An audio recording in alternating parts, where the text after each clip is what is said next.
Okay, so Sheila, on the federal side of things, a new Abacus data poll has come out. Conservatives lead by 7% over the Liberals. Here's where the numbers don't add up to me. 81% want change. I guess that's good if you are a non-supporter of the Liberals. 81%, that's an overwhelming number.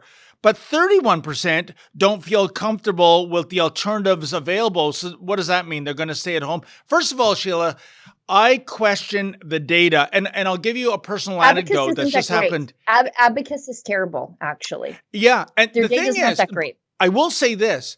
Contrary to popular belief, pollsters want to get it right normally.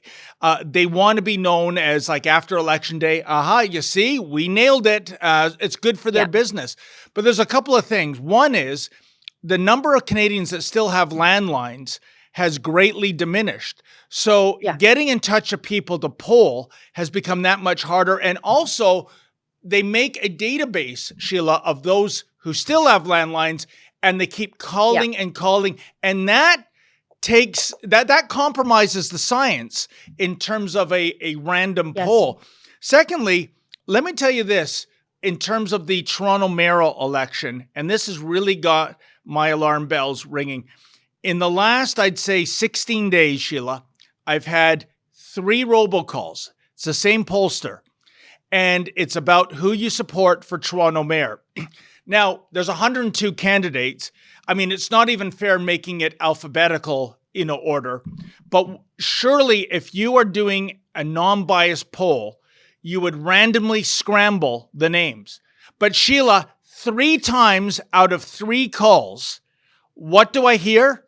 If you support Olivia Chow, press 1.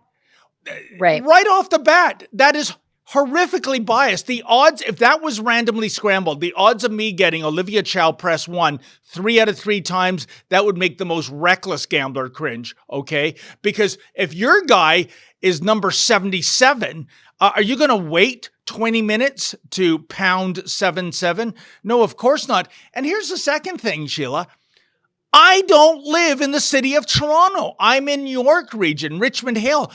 What they should precede that poll with is, if you are not an eligible City of Toronto voter, please hang up now. They don't. So God knows how many people that don't even live in the City of Toronto are, giving data to this poll. But this, Sheila, let's look at the numbers. 81% want change. 31% don't feel comfortable with the alternatives. How do you square those numbers? Oh, I can tell you what that's about. Those are people who are considering voting for the NDP, but are not all that happy with the leader there. Yeah. That's what I think. I think that's reflective of, okay, so some people are conservatives who are sort of somewhat skeptical of Pierre Poilievre. Okay, fair. Some of those could be red Tories, fine, whatever. Jean Charest people, who cares? But I think a lot of those are NDP voters who are like, okay, I might be an NDP voter, but Jagmeet Singh is a flake.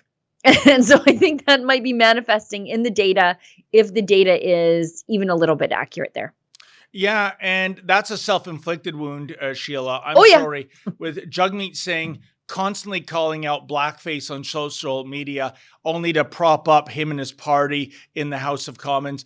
I would argue, and I'm sorry, I know there's, nice, decent-minded, ethical and moral people that support the NDP. But I would argue right now, because of this man's misleadership, because of his quest of solidifying his guaranteed pension, which only kicks in on 2025. Isn't that funny, that date? He has made the NDP an irrelevant party. Yeah. And further to the point, Sheila, the GM used to have an ad campaign, not your father's Oldsmobile. This Liberal Party is not your father's Liberal Party. The Liberals like John Nunziata, Dan McTagg, classical Liberals, they've been replaced by Marxists. I mean, if I'm on the left, like, what is the NDP standing for that the Liberal Party isn't? That's the thing. The NDP were completely outflanked on the left by Justin Trudeau. They just basically absorbed all of the NDP positions and made it a place where the entire progressive vote can coalesce. And until such time as they have a grown-up leader, none of that is going to change. And Sheila, as a conservative, I cheer for a grown-up NDP leader because that's the only way conservatives win. thank you. I was just about to make that point. If you're a conservative and go, hey, I don't care, I'd never vote for either party, here's why you should care. You want a strong NDP. You want a strong NDP leader. You want the Liberals and the NDP to fight it out in ridings where they split the vote and the Conservative comes up the middle. That's why you want a strong NDP instead of this spineless one. And right now, Sheila, another thing we have to make mention of, the NDP, in addition to being famished financially, they're a bit of a two-headed dragon. There is the Jagmeet Singh NDPers. They wear the Armani suits. They preach climate change. They sip lattes in Starbucks. And then there are the old-fashioned Ed Broadbent NDPers. They want the oil sands projects opened up. They want good, high-paying, stable union jobs, which this leader is quashing out of virtue signaling, saving the planet from the climate catastrophe. And these two cats don't get along. I am amazed at this date that Jagmeet Singh is still the leader, Sheila. Well, I think you might be living in the past a little bit, David, and don't take that the wrong way, but I think that's generally your state. But I think a long time ago, the NDP abandoned the blue-collar unions. You can see it out here in Alberta in real time. The NDP really, they still cling to the auto sector unions, but those are heavily subsidized industries. But out here on the prairies, and particularly in oil and gas and the trade unions, they are not NDP voting unions anymore. They are conservative voting unions. You saw this happen in the United States, and it happened in the United States, I think, a little after it happened here in Canada. Those blue-collar trade unions out here in the West, they're conservative. They're the ones with the F Trudeau stickers on their welding truck. Like they don't vote NDP. They never have. They were the largest objectors. The union membership, I should say, and not the union leadership. Union leadership. I don't know if they know what side of a hammer to use, but like the union membership, long time ago, quit voting NDP. It only happened, I think, under Donald Trump in the United States, but it happened here way sooner. Sheila, that is a very profound point you make, because I remember back in 2016, one of the first ones out to decipher a trend, at least in Middle America, was Michael Moore, who is about as left as you can get. And he said, you know what? The blue-collar folks I rub shoulders with in Michigan and Wisconsin and Ohio and Pennsylvania, guess what? They are overwhelmingly voting for Trump. That was the one big trend.